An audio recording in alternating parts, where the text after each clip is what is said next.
አርእስተ ዜና በገዳማት ስም የሚደረገው የልመና ተግባር እየተበራከተ ይገኛል ሲል በጠቅላይ ቤተ ክህነት የገዳማት አስተዳደር መምሪያ አስታወቀ።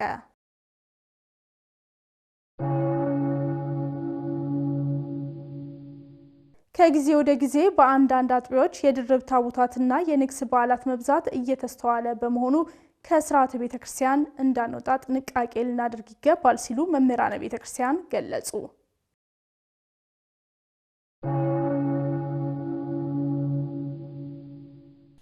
ለመላይ ክርስትና እምነት ተከታዮቻችን እንኳን ለአብይ ጾም በሰላምና በጤና አደረሳችሁ አደረሰን እያልን የዕለቱን የአብይ ዜና ወደናንተ የምናደርስ ይሆናል። ዜናዎቹን በመምራት በኩል ኤልሳቤት ቤተ አብሬያችሁ ቆይታ ማድረግ ይሆናል። ከዜናዎቹ ጋር አብራችሁን ትሆኑ ዘንድ በአክብሮት ጋበዝን።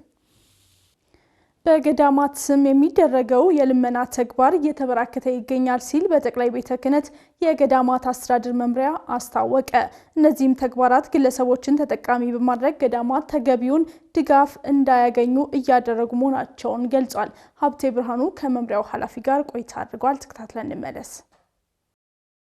አሁኑ ሰዓት በኢትዮጵያ ኦርቶዶክስ ተዋሕዶ ቤተክርስቲያን ስር የአንድነት የቆሪትና ደብረ ወገዳም ተብለው የሚጠሩ በቁጥር 2400 ገዳማት ተመዝግበው ይገኛሉ። ገዳማቱ በአሁኑ ወቅት ከሚገጥማቸው የተፈጥሮና የሰው ሰራሽ አደጋዎች አንጻር የተለያዩ የድጋፍ ስራዎች እየተደረገላቸው ነው። መጋቤ ካህናት ቆሞስ አባ ሀብተ ጊዮርጊስ አስራት የገዳማት አስተዳደር መምሪያ ኃላፊ በጉዳዩ ዙሪያ ከጣቢያችን ጋር ባደረጉት ቆይታ ድጋፎቹ በመምሪያው በማህበረ ቅዱሳንና በምዕመናን እየተደረጉ እንደሚገኙ ተናግረዋል። ለ35 ገዳማውያን ከብፁዕ አቡነ ማርቆስ አሜሪካ ሀገር ካሉት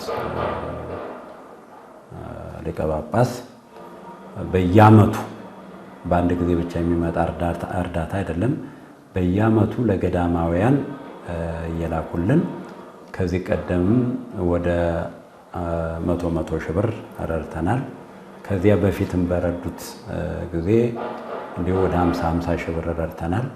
አሁን የዘንድሮ ደግሞ ማለት ያለፈው 2017 ለ35 ገዳማውያን የመብራት ችግር ስላለባቸው እነዚህን በእሳቸው አማካኝነት በብፁዕ አቡነ ማርቆስ አማካኝነት እንዲዳረሱ አድርገናል።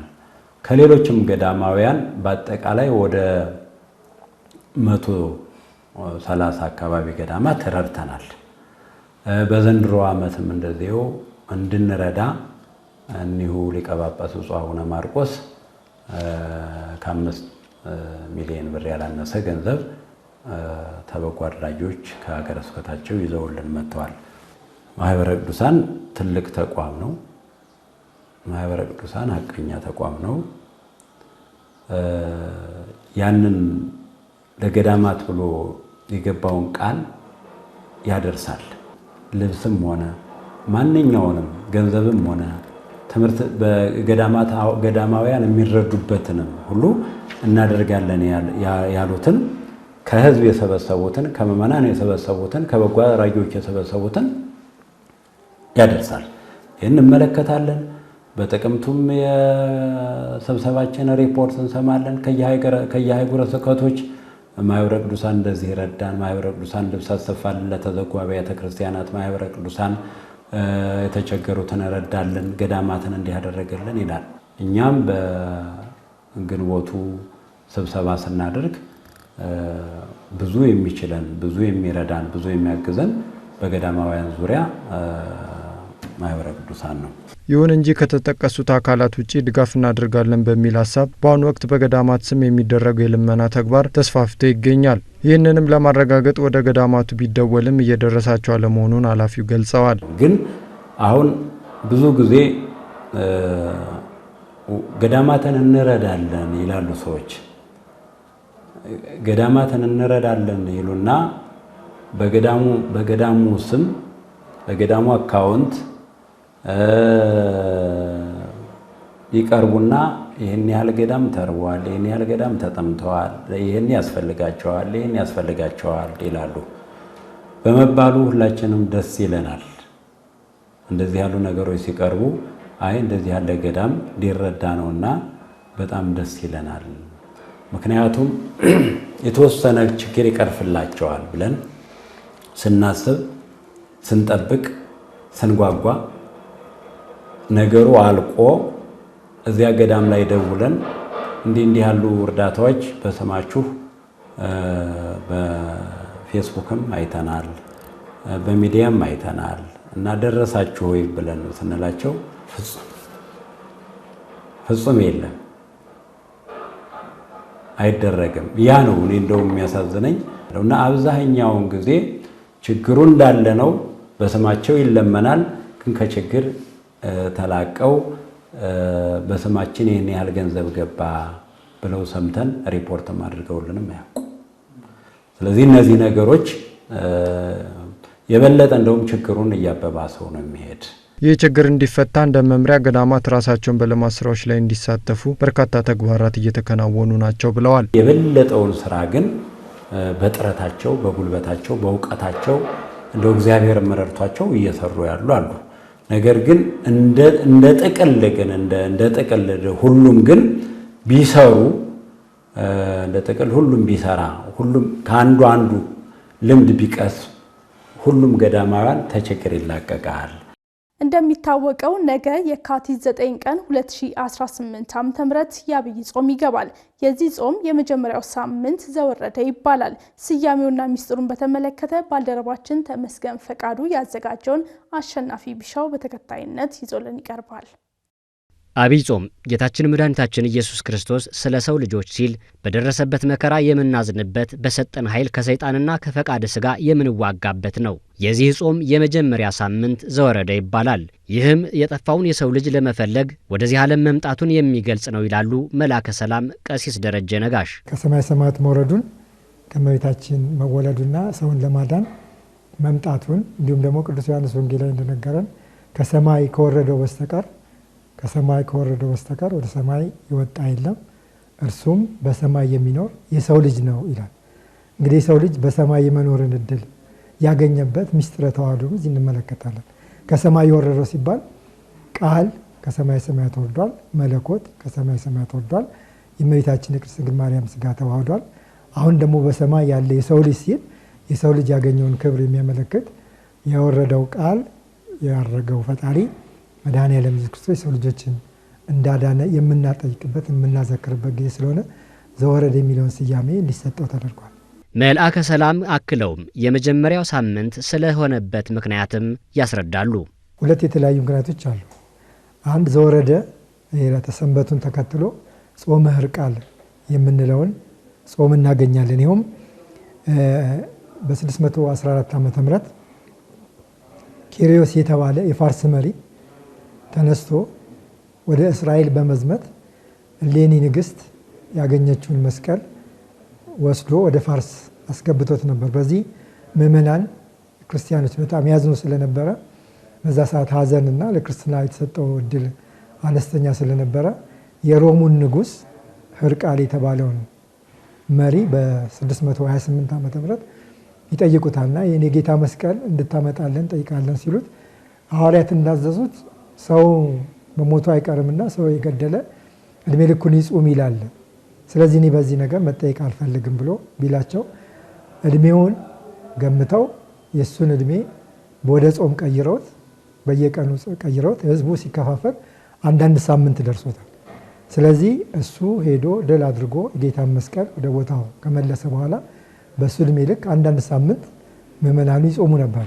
ያንን ምክንያት አድርጎ ቤተክርስቲያን ለጾም ማድላት ልማድ ስላለበት ሊቃውንትም ከስጋዊ ነገር ይልቅ ጾም መልካም ህይወት ስለሆነ ይህንን ጾም ከ40ው ጾም ጋር ቢደመር ብለው አንዱን ሳምንት ቀደም አድርገው እንዲመደብ አድርገው ይህ ጾመ ሕርቃል ይባላል። እንደሚታወቀው የጌታ ጾም 40 ቀን ነው፣ ግን ቤተክርስቲያን 55 ቀናት ነው እንዲጾሙ የምታደርገው። ስለዚህ ቀደም ያለውን የሕርቃል ጾም 7 ቀን ደግሞ ከሆሳዕና በኋላ ያለውን የጌታ ሕማማት የሚታሰብበት 8 ቀናት ተጨምሮ 40ው ከዚህ ጋር ሲደመር 55 ቀን ይሆናል። ስለዚህ ይሄ ነው አንዱ ምክንያት። ሁለተኛው ደግሞ 15 የሚሆኑ ቅዳሜና እሁዶች በመካከል አሉ በጾሙ ማለት ነው። እነኚህ ደግሞ ቅዳሜና እሁድ በተለይ ቁርስ ስለሚበላ ይህንንም እንደው ካሳ ብናደርግለት የሚል የእነኛን ደምረው 15 ቀናት በጾሙ መግቢያና በጾሙ መውጫ ላይ እንዲጾም ማድረጋቸው በዛ ምክንያት ነው። ስለዚህ ጾሙ የጌታ ጾም 40 ቀን ሆኖ ነገር ግን ቤተክርስቲያኒቱ ጾሙን ወደ 55 ቀን ከፍ ያደረገችው ስለሆነ በዚህ ምክንያት ይህንን ለመጾም ምክንያቱ ይሄ ነው። ምእመናንም ይህንን በመገንዘብ ዐቢይ ጾምን በፍጹም ትሕትና ወደ ንስሐ ሕይወት ተመልሰው ሊጾሙት ይገባል በማለት መልእክታቸውን አስተላልፈዋል። ጌታችን አምላካችን መድኃኒታችን ክርስቶስ ክብር ምስጋና ይድረሰውና ጾሞ እንድንጾም ያደረገበት ምክንያት ሁልጊዜም የነፍሳችንን ነገር እንድናስብ፣ ኃጢአታችን እንድናስተውል፣ ኃጢአትን ይዞ ጉዞ ለክርስቲያን አይስማማውምና ንስሐ ገብተን ኃጢአታችን እንዲሰረይልን የማድረግ ትኩረት የምንሰጥበት ጊዜ መሆን አለበት። የበደሉን ይቅር ማለት ይኖርብናል።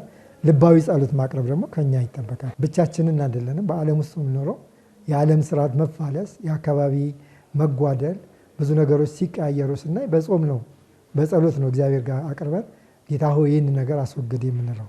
የህይወታችንም ዋና ጉዳይ የምንቆምበት መሰረት ጾምና ጸሎት ስለሆነ ጸሎታችንን ከልብ በሆነ መንፈሳዊ ተመስጦ መጸለይ ይገባናል፣ መጾም ይገባናል። ከጊዜ ወደ ጊዜ በአንዳንድ አጥቢያዎች የድርብ ታቦታትና የንግስ በዓላት መብዛት እየተስተዋለ ይገኛል። በዚህ ምክንያት ከቅድስት ቤተክርስቲያን ስርዓትና ከአባቶቻችን ትውፊት እንዳንወጣ ልንጠነቀቅ ይገባል ሲሉ መምህራነ ቤተክርስቲያን አሳሰቡ። ባልደረባችን ተመስገን ፈቃዱ ከመምህራኑ ጋር ቆይታ አድርጓል። ከቅርብ ዓመታት ወዲህ በሀገራችን በልዩ ልዩ አካባቢዎች በሚገኙ አጥቢያ አብያተ ክርስቲያናት የድርብ ታቦታት መብዛትና በየጊዜው የሚከበሩ የንግስ በዓላት እየተስተዋለ መጥቷል። ይህ ከቅድስት ቤተክርስቲያን ስርዓትና ከአባቶቻችን ትውፊት በመውጣት ላይ ይገኛል ብለዋል ቀሲስ ብሩህ ተስፋ ስዩም። ጽላት በሙሉ በክርስቶስ ስም ነው የሚቀረጸው። መሰዋው የሱ ስጋና ደሙ መሰዋያ ስለሆነ ነገር ግን መሆን ያለበት ምንድነው? እነዚህ የእግዚአብሔር ጽላቶች በእግዚአብሔር ስም የሚሰጡ ጽላቶች ወይም የሚቀረጹና የሚከብሩ ጽላቶች ለብቻቸው ነው ደብር የሚተከለላቸው። አይደረብም። ስላሴን የመሳሰሉት ማለት ነው። መቤታችንም እንደዚሁ ለብቻዋ ነው። ሶስተኛው ቅዱስ ሚካኤል ነው። የቅዱስ ሚካኤል የመላእክት አለቃ ስለሆነ ብቻውን ነው የሚተከለው። ብቻውን ደብር ሊኖረው ይገባል ማለት ነው። ከሰማዕታት ደግሞ ቅዱስ ጊዮርጊስ። ይሄ የኢትዮጵያውያን የትውፊት ስርዓታችን ነው። ከዚህ ውጭ ያሉት ግን ቅዱሳን ጻድቃን ሰማዕታት ሊደረቡ ይችላሉ። አሁን ግን እያየን ያለነው ምንድነው? የአርሴማ ቤተክርስቲያን ብሎ አንድ ምእመን ስለፈቀደ ብቻ ጽላት ይቀመጣል። ከዛ የስላሴ ጽላት ይደረባል ማለት። ተደራቢው ተመልከቱ፣ ተደራቢው የአምላክ ጽላት ይሆናል ማለት ነው። ይሄ በጣም ፈጽሞ ስህተት ነው እና ከኢትዮጵያውያንነት ከአባቶቻችን ትውፊት አውጥቶናል። ይህም እየተስፋፋ የመምጣቱ አንዱ ምክንያት ገንዘብ ላይ ትኩረቱን ያደረገ አገልግሎት መጨመር ነው ይላሉ መምህር አንተነህ አሸናፊ። አመጣጣቸው እንዴት ነው ካልን ከገቢ አንጻር ነው ስናየው። ህዝቡ ምን ይፈልጋል? ቅዱስ ገብርኤልን ይፈልጋሉ፣ የቅዱስ አርሴማን ይፈልጋሉ። አንድ ቅዱስ ይጠራል፣ ያ ቅዱስ ቢመጣ ሰው ይሰበሰባል፣ ሰው ከመጣ ገንዘብ ይመጣል የሚል ገንዘብ ተኮር ነገር እየሆነ ነው የታቦታት መደረብ። የታቦት መደረቡ ነውር ሆኖ ሳይሆን ዓላማው መስመር ስለሳተ ነው። ዓላማው መንፈሳዊነት ቢሆን አይቆጭም ነበር። ዓላማው ስርዓት አምልኮ ለማስፋፋት ቢሆን የታቦት አገልግሎቱ ስርዓተ ቅዳሴ ለመፈጸም በረከት ለማሰጠት እንደሆነ ይታወቃል። ከዚህ ውጪ ሌላው ትርፍ ነው። አስራት በኩራት ራሱን የቻለ ትምህርት ስለሆነ ማለት ነውና በዚህ መንገድ ገንዘብ ተኮር ከወንጌል ይልቅ ገንዘብ በምን አይነት መንገድ እናገኝ የሚል አስተሳሰብ እየሰፋ በመምጣቱ ይመስለኛል ይሄ ነገር እየተስፋፋ ያለው። ይህ በዓላት እንዳይናፈቁ ከማድረግ ጀምሮ ያለውን ተግዳሮት አንስተው በመዋቅር ደረጃ ሊሰራ ይገባል ብለዋል። እንግዲህ በየጊዜው ታቦታት መውጣታቸው በዓላት እንዳይናፈቁ ያደርጋል። ምክንያቱም መጽሐፍ ቅዱስንም ስናነብ ለምሳሌ ሰንበት የከበረች ቀን ናት፣ ግን እግዚአብሔር አንድ ቀን ብቻ ነው ሰንበት ያደረገው። ለምን? ለሰማያዊቷ ኑሮ ምሳሌ ስለሆነች ያቺ አንዲት ሰንበት ማለት ነው። በዓላትም ይህንን ነው የሚወክሉት። ታቦታት የሚወጡበት ያ የተለየ በዓል በሰማይ በእግዚአብሔር መንግስት የምናከብረውን የምስጋና ሕይወትን የሚጠቅስ ነው። ያ ደግሞ በናፍቆት የሚጠበቅ ገና ያላገኘ ነው። ቤተክርስቲያን በምድር የምታለማምደን በዓል ነው አይደለም? ያ በናፍቆት መውጣት አለበት። በናፍቆት የሚከበር ከሆነ ህዝቡም ተገቢውን ክብር ሰጥቶት ያከብራል። በየጊዜው የሚወጣ ከሆነ መሰላቸት አለ። ገንዘብ አምጡ ሁልጊዜ ምእመናን መሰላቸት፣ በወንጌል ላይ የተመሰረተ ሕይወት አይኖራቸውም። በዚህ ምክንያት ምእመናን እየሸሹ እየተሸረሸሩ ወይ ደግሞ የሆነ ሞቅታ ፈላጊ ክርስቲያን ብቻ የመፍጠር ነገር መንፈሳዊነቱ ይሄ በጥልቅ ወደ እግዚአብሔር የመሻገሩ ነገር እየወረደ ሄዶ ድምቀት ፈላጊ ብቻ መሆኑ የማይቀር ነው። ለዚህ ነው አባቶቻችን አብይ ጾም ሳይቀር ታቦታት እንዲወጡ አይፈቅዱም አይደለ? የጽሞና ጊዜ ሰው እንዲለምድ ስለሚፈልግ ታቦት በማውጣት ብቻ የሚገኝ ነገር ባለመኖሩ እነዛ ቅዱሳንን መዘከር ካስፈለገ ብዙ አይነት መንገድ አለ። ለተሰንበትም በደንብ እንዲያከብሩ መንፈሳዊ በዓላትን በፍጹም መንፈሳዊ ግር በመጡበት ሰዓት ላይ ስጋው ደሙን ተቀብለው በመንፈሳዊ ተግባራት እንዲያከብሩ አድባራትም ገዳማትም ከቅዱስ ሲኖዶስ ጀምሮ መመሪያ ቢሰጥ ለውጥ ይኖራል ቢል አሳባለኝ። ተመልካቾቻችን ዜናዎቻችን እንደቀጠሉ ይገኛሉ። የእንግዳ ሰዓታችን ላይ ደርሰናል። እንግዳችንም ዲያቆን ንጉሴ ባለው ጊዜ ናቸው። በማህበረ ቅዱሳን ሙያ ማህበራዊና ኢኮኖሚያዊ አገልግሎት ምክትል ኃላፊ ናቸው። እንኳን ደህና መጡ። እግዚአብሔር ይስጥልኝ። እንኳን ደህና ቆያችሁ። እንግዲህ እንደሚታወቀው ማህበረ ቅዱሳን በተለይ ጠንካራ ኦርቶዶክሳዊን ቤተሰብ ከመፍጠር አንፃር ሰፊ ስራዎችን ይሰራልና ዳው ለተመልካቾቻችን ምን ስራዎችን ይሰራል ግልጽ ቢያደርጉልን። ከሚሰሩ ስራዎች አንዱ የካውንስለርስ ወይም አመካካሪ የምንላቸው አካላትን የማፍራት የማሰልጠን እንደሚታወቀው እንደ ሀገር ከፍተኛ የሆነ ማህበራዊ ቀውስ አለ፣ መፈናቀል አለ፣ ድርቅ አለ፣ የኢኮኖሚክ ኢንፍሌሽኑ አለ፣ ከትዳር ጋር ከልጆች አስተዳደግ ጋር ከዚህ ከአዲክሽን ወይም አዲክትድ ከመሆን ጋር በሱስ ብዙ ሰው ይጠቃል፣ ወጣቶችም ሌሎችም። አጠቃላይ እነዚህ ሶሻል ክራይሲስ ወይም ማህበራዊ ቀውስ የምንላቸው ችግሮች በኦርቶዶክሳውያን ላይ የሚያደርሱት ችግር አለ። እሱን ለማቅለል አንደኛው ስራ ካውንስል የሚያደርጉ የሚያማክሩ ከዚህ ችግር ውስጥ ያሉ ከችግሩ እንዲወጡ ችግሩን ደግሞ ነግሮ ወደዛ ችግር እንዲገቡ የሚችሉ አካላትን ደግሞ ቀድሞ የመከላከል ስራዎች ይሰራሉ። ስለዚህ በዚህ ዘርፍ አንዱ የካውንስሊንግ ሰርቪስን የሚሰጡ የሚያማክሩ ኮች የሚያደርጉ ንስሐ አባቶችና እንዲሁ ደግሞ በዛ ዘርፍ ያሉ ሳይካትሪ፣ ሳይኮሎጂ እና በነገር መለኮት በቴዎሎጂ የተማሩ በስብከተ ወንጌል አገልግሎት የሚያገለግሉ አካላት በሙሉ ይሄንን የካውንስሊንግን ምክክር የመስጠት ሰውን ከችግር እንዲወጣ የመርዳትን ስራ ጉዳይ አድርገው እንዲሰሩት የሚሰጡ ስልጠናዎች አሉ ማለት ነው። ፍቺን ከመቅረፍ አንፃር እንደዚህ አይነት ስልጠናዎች ያላቸው ፋይዳ ምን ይመስላል? ፍቺን አሁን ያለው በተለይ እንደ ሀገር አሳሳቢ የሆነውን የፍቺ ሁኔታ ደግሞ ከመቅረፍ አኳያ እንደ ማህበረ ቅዱሳን ለብቻው የሚሰራቸው ስራዎች አሉ ወይ? ንስሐ አባቶቻችን የኛ ቤተክርስቲያን አስተምሮ አንድ ሰው ወደ ትዳር ሲመጣ ብቻ አይደለም ኦርቶዶክሳዊ የሆነ የአኗኗር ዘይቤ እንዲከተል የሚፈልገው ከትዳርም በፊት በትክክለኛው የክርስቲያናዊ አኗኗር ካልመጣ ትዳር ውስጥ ሲገባ ብቻ ወይም በቤተክርስቲያን ስርዓት ጋብቻውን ስለፈጸመ ብቻ ጸንቶ ሊቀጥል አይችልም። አሁን ብዙ ጊዜ የሚደረገው የኛ ቤተክርስቲያን እንደሚታወቀው ከጥምቀት ጀምራ ነው ኦርቶዶክሳውያን እያሳደገች የምትመጣው። በ40 በ80 ቀን ከአብራ ከመንፈስ ቅዱስ ከማይጸኑ ዮርዳኖስ ተወልደው ከዛ በሚስጥራት እያደጉ በንስሐ እየተኮተኮቱ በመምራን በስብከተ ወንጌል አገልግሎት እየተጠበቁ ነው የሚመጡት። ስለዚህ አሁን አንዱ ትዳር ሲነሳ ብዙ ጊዜ ሰው በስርዓተ ቤተክርስቲያን ስላገባ በሚስጥረ ቁርባን በሚስጥረ ተክሊል ስላገባ ብቻ ከዚያ በኋላ ላለው ህይወት ያ ጋራንትድ ነው ማለት አይደለም። ድረ ትዳር ደግሞ የሚያስፈልግ ዝግጅት አለ። ቅድመ ትዳር፣ ጊዜ ትዳር የምንለው ጉዳይ ብዙ ነው፣ ሰፊ ስለሆነ ትምህርቱ። ስለዚህ አንደኛ የንስሐ አባቶቻችን እንዲሰሩት የሚጠበቀው ስራ ከመጀመሪያው ጀምሮ የቤተክርስቲያኒቱ ዋናው ተልእኮ እኮ የምእመናን ድህነት ነው። አምላክ ወልደ አምላክ ኢየሱስ ክርስቶስም ወደዚህ ምድር ሲመጣ ምእመናንን አባግን ፍለጋ ነው የመጣው። ኖላውያን የሚባሉት እኮ ለዛ ጠባቂዎች የሚባሉት ለዛ ነው። እንግዲህ ይሄ ማለት ከትልቁ ከቅዱስ ሲኖዶስ መዋቅሩም አዘሴም ታይም አገልጋዮችም ትልቁ ተልኳቸው ምእመናንን መጠበቅ ነው። ህንፃ መገንባት ወይ ምናምን እሱ ሌላ ጉዳይ ነው ቢያስፈልግም፣ ግን የመጀመሪያው ፕራዮሪቲ የመጀመሪያው አገልግሎት ምእመናንን የመጠበቅ አንደኛ እንዳይወጡ ከሃይማኖት እንዳይፈልሱ ከምግባር እንዳይጎድሉ፣ ሁለተኛ ደግሞ የወጡም ካሉ እንኳን እነሱን መመለስ ነው። ስለዚህ አሁን ትዳር ሲባል አንዱ እነዚህን ሁሉ የወጡትን መመለሻም ነው።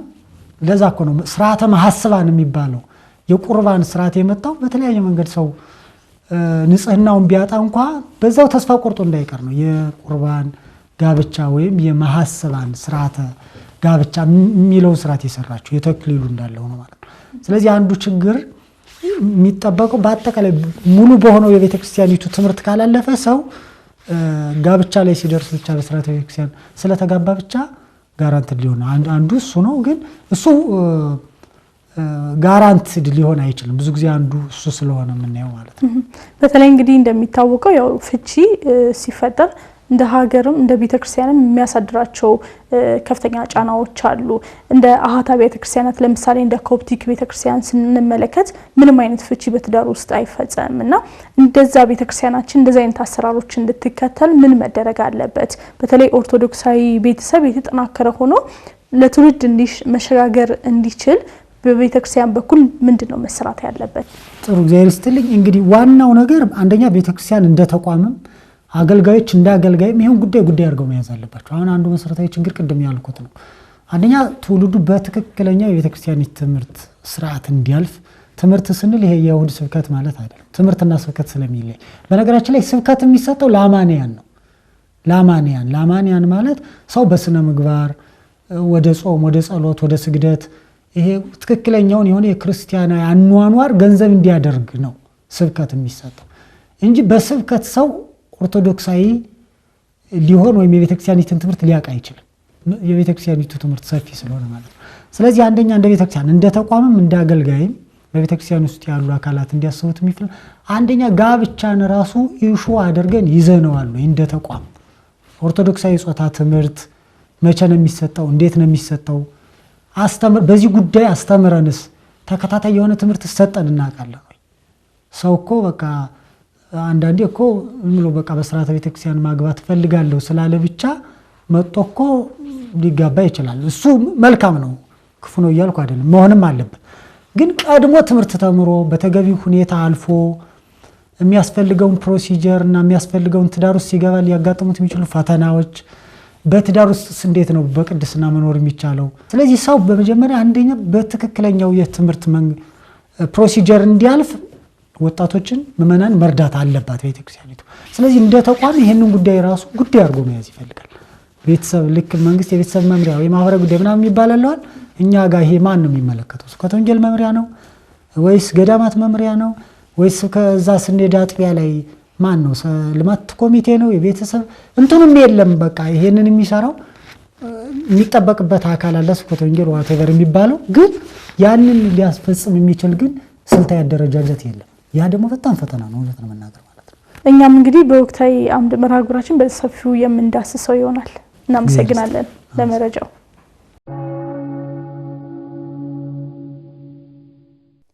የዕቅበተ እምነት አገልግሎት የቤተክርስቲያን ሙሉ መልክ የሚያሳይ ሊሆን እንደሚገባ ተገለጸ።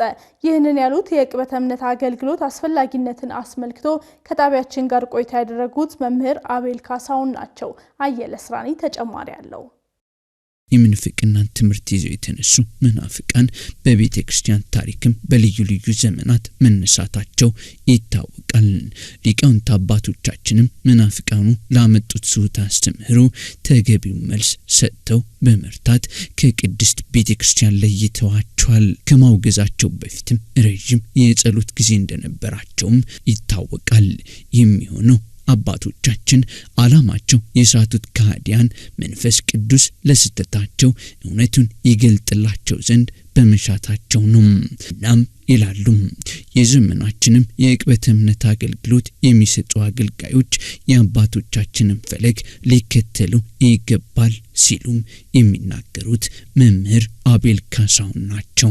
ክርስትና ደረቅ ዕውቀት አይደለም የምናስተምረው ህይወት መሆን የሚችል ነገር ነው። ራሱ ክርስቶስም እኔ ነገርኳችሁ ቃል መንፈስ ነው ህይወትም ነው ብሎ ለሐዋርያቱ ነግሯቸዋል። ስለዚህ የክርስትና ትምህርት የሚደመጥ የሚሰማ ከዛ ስንረዳው የምንደነቅበት በህይወት ደግሞ ምን ተገብረውም ጭምር ነውና አንተንና የላከውን ማወቅ የዘላለም ህይወት እንዲሆንላቸው ብሎ ክርስቶስ እንደተናገረ እግዚአብሔር ማወቅ የዘላለም ህይወት የሚያሰጥም ጭምር ነው። ስለዚህ በህይወት የተገለጠ መሆን አለበት ነው። የዕቅበተ እምነት አገልግሎት ዓላማው መርታት ብቻ ሳይሆን የሳተው አካል ሊመልስ የሚችል ክህሎት ያስፈልጋል ሲሉም መምህር አቤል አክለዋል። የአፖሎጂቲክ ስራ የዕቅበተ እምነት ስራ የሚሰራ ሰው የእግዚአብሔር መንፈስ ከሱ ጋር መሆን አለበት። ምክንያቱም ያለ እግዚአብሔር መንፈስ ነገሮችን ማከናወን መስራት ሰውን ድል ማድረግ ማሸነፍ ሲባል ብዙ ጊዜ እኛ እንደምናስበው ማሳፈር አንገት ማስደፋት ማለት አይደለም።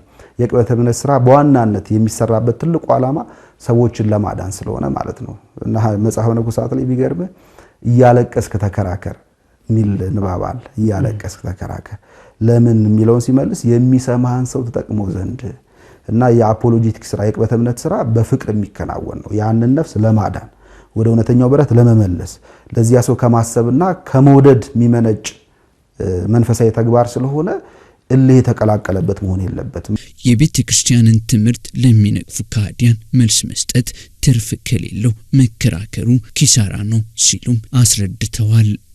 በመሟገታችን ምክንያት የምናተርፋቸው ነፍሳት እንዳሉ ካላወቅን አገልግሎታችንን ሁሉ ያንን ማድረግ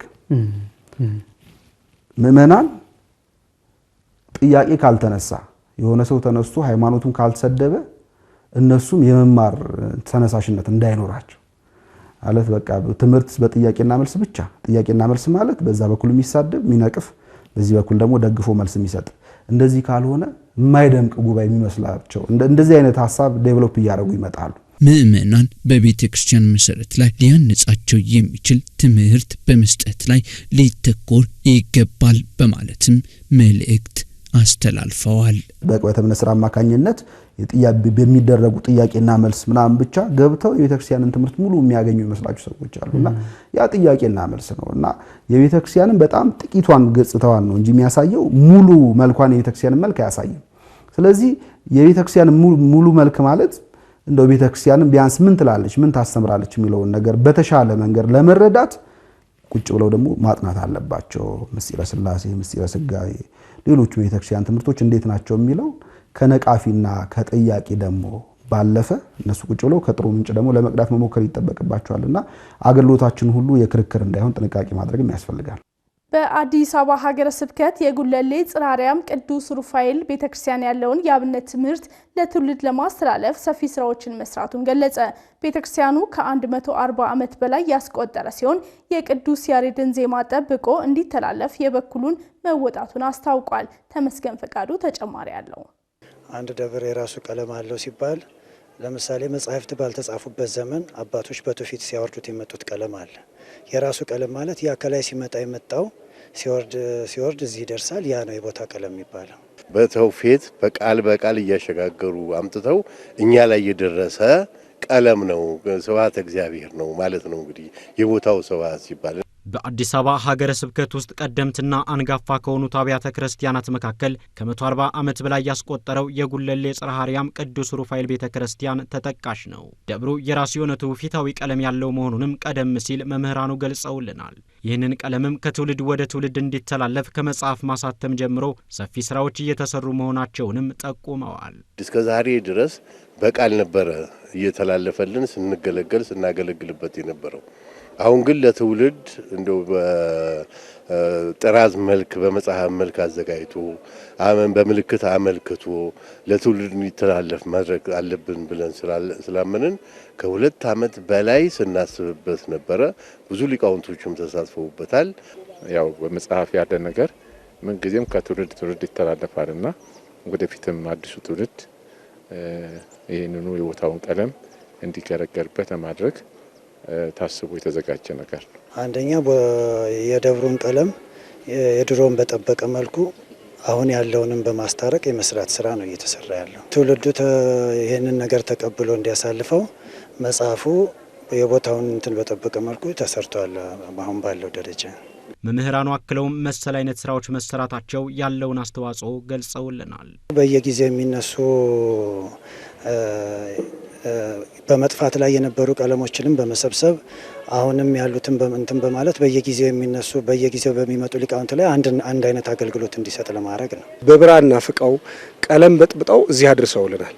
እኛ ደግሞ በወረቀት ዘመን በኮምፒውተር ዘመን ደግሞ የሚታተም በሰዎች እጅ የሚደርስ በስልካቸው የሚያነቡት የሚረዱት በዜማ አድርጎ ማዘጋጀትና ለትውልድ ማስተላለፍ ተገቢ ነው ብለን እናስባለን። በተጨማሪም በሀገራችን በልዩ ልዩ አካባቢዎች ያሉ አብያተ ክርስቲያናት አንዱ የቤተ ክርስቲያን ሀብት መሆኑን በመረዳት በትኩረት ሊሰሩና ትውፊታዊ ቀለም ያላቸው ያሬዳዊ ዜማዎችን ጠብቀው ለትውልድ ማስተላለፍ ይገባቸዋል ብለዋል። ሌሎች አድባራትና ገዳማት ልክ እንደዚሁ አላቸው የየቦታቸው ሲተላለፍ የመጣ መምህራን ያስተላለፉት።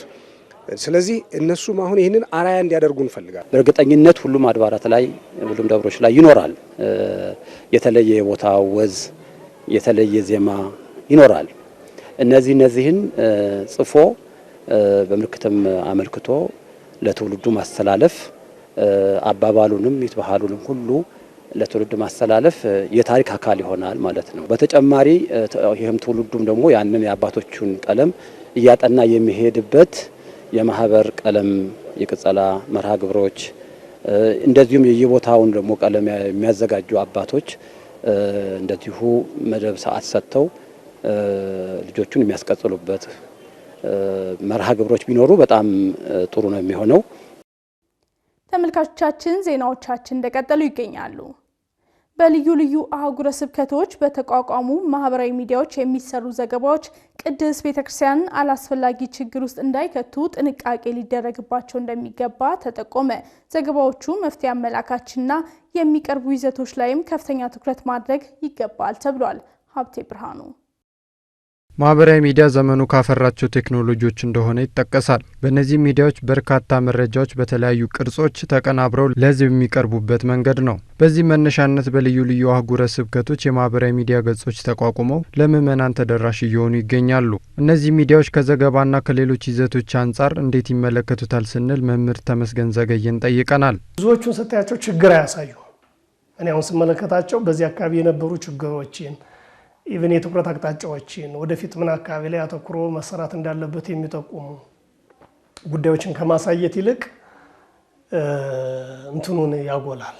ጥሩ ነው፣ ትክክል ነው። ግን በጣም ደግሞ እኔ ስራ በሆነ ጉዳይ ላይ ብፁዕ አባታችን እንዲህ ሆነ ብሎ ከማድነቅ ክፍተቶችን አሳይቶ ወደዚያ ቢሄድና ጥቅል ግን ምንድነው ካልክ የዜና ጥቆማ ነው የኔ መልከታ።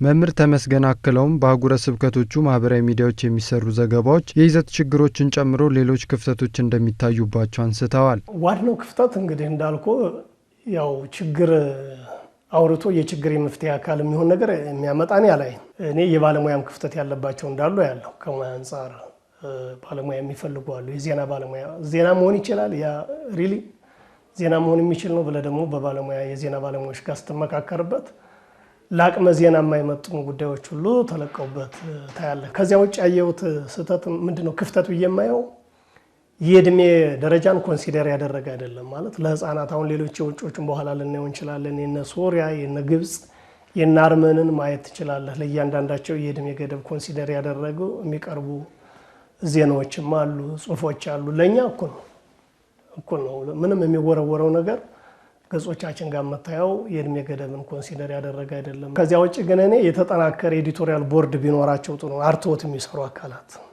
እሱም አንድ ክፍተት ሆኖ አያለው። እየታዩ የሚገኙት ችግሮች እንዲቀረፉ ከሀታ ቤተ ክርስቲያናት ማህበራዊ ሚዲያዎች ልምዶችን መቅሰም እንደሚገባ መልእክታቸውን አስተላልፈዋል። እኔ የግብፅን በተለይ ደግሞ የግብፅን አረበኛውን ቻናልም ሌሎችን ማየት ቢቻል በጎ ነገሮችን ከሌሎች መውሰድ እኔ ክፋትም የለውም።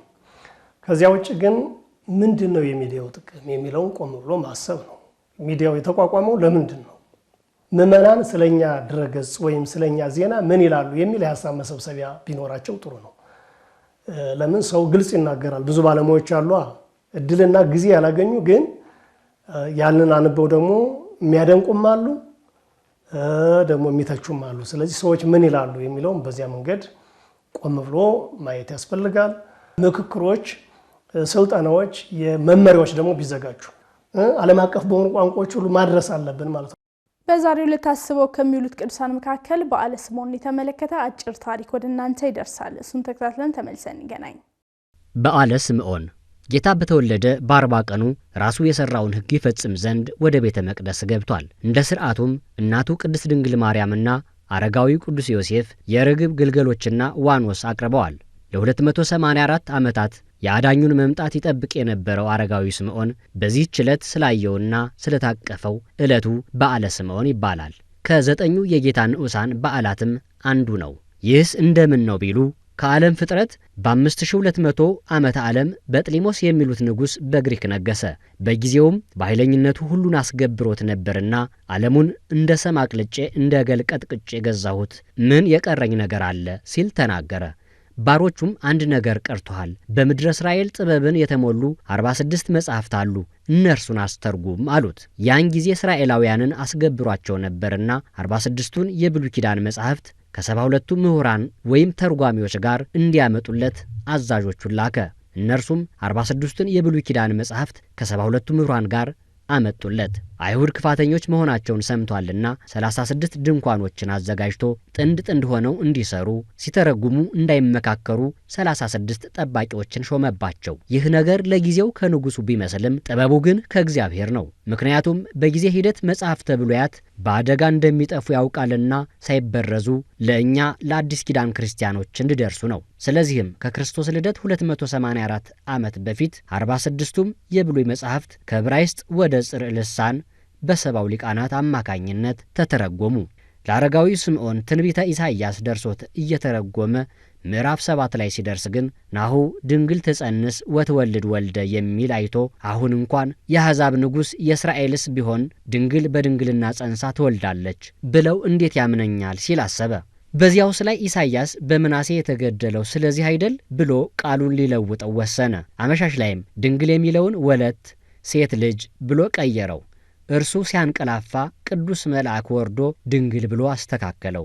ከእንቅልፉ ሲነቃ ግራ ተጋብቶ እንደገና ፍቆ ቀየረው። መሲሁን ሳታየውና ሳትታቀፈው ሞትን አታይም ብሎ ተሰወረው። አረጋዊ ስምዖን ለ284 ዓመታት የአልጋ ቁራኛ ሆኖ ኖረ። ለስም አጠራሩ ስግደት የሚገባው አምላካችን ኢየሱስ ክርስቶስ ሰው በሆነበት በዚያ ሰሞን እመቤታችን ቅድስት ድንግል ማርያምና ቅዱስ ዮሴፍ አረጋዊው ወደ ቤተ መቅደስ ወጡ።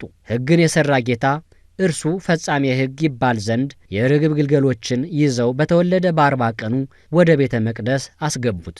መልአኩም መጥቶ ስምዖንን ካልጋው ቀሰቀሰው። ተስፋ የሚያደርገው መሲሁ እንደመጣም ነገረው። ይህን ጊዜ አረጋዊው አካሉ ታድሶ እንደ ወጣት ከአልጋው ተነሳ።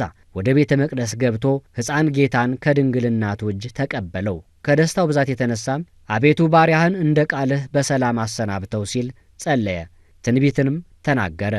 በዚያችው ዕለትም አረፈ። ቸሩ መድኃኒታችን ተርፎ ከሚቀረው ዘመን ዕድሜ ለንስሐ ዘመን ለፍስሐ አይንሳን። ከበዓሉና ከቅዱሳኑ ሁሉ ረድኤት በረከትም ያካፍለን። ተመልካቾቻችን ለዕለቱ ያዝነው አብይ ዜና እየተከታተላችሁትን ይመስል ነበር። ከዜናዎቹ ጋር አብሬያችሁ ቆይታ ያደረኩትኝ ኤልሳቤት ቤተ ነበርኩኝ። ለነበረን የአብሮነት ቆይታ ከልብ ማመስገን። ቀሪ መርሃ ግብሮች ወደ እናንተ መልሳቸውን ይቀጥላሉ። ይቆየን።